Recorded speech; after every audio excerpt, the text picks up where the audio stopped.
Réparer une poignée cassée. J'en ai déjà réparé une.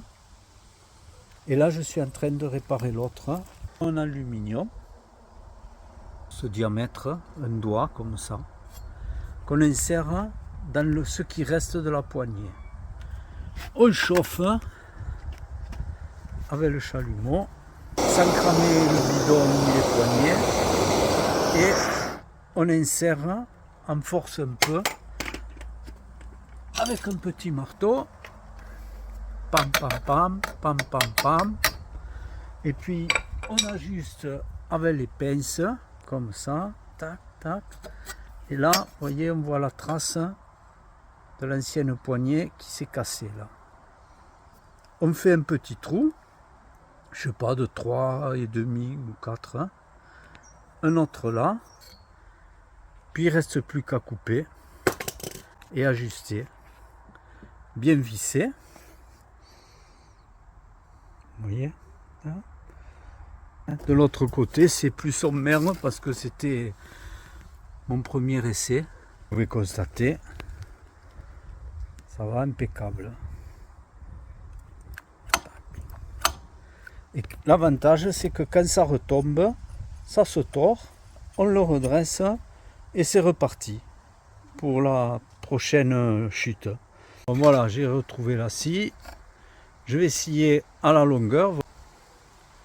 Je vous épargne le sciage.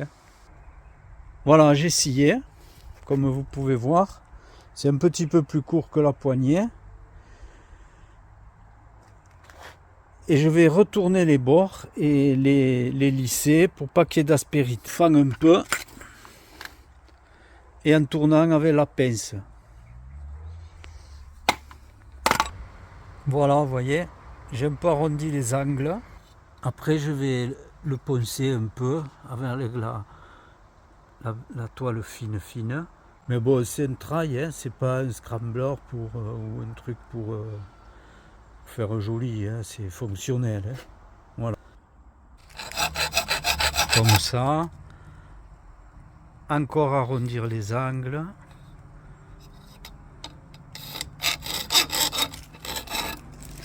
Et fignoler avec de la toile émerie.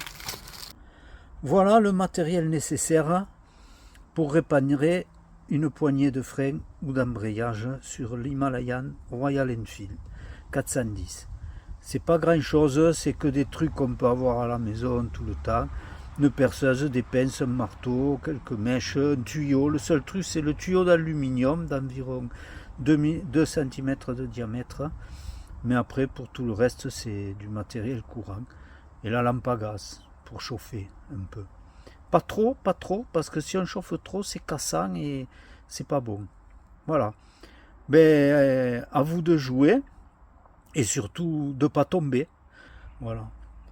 Et au passage, je vous signale une petite fragilité de cette moto aussi, c'est quand elle tombe du côté gauche, c'est le sélecteur de vitesse qui se replie et qu'on a du mal à redéplier après. Donc pour ça, il faut toujours se faire suivre un petit tuyau, pas trop long, pour faire levier et pouvoir le déplier sur place. Sinon, ça gêne pour passer les vitesses.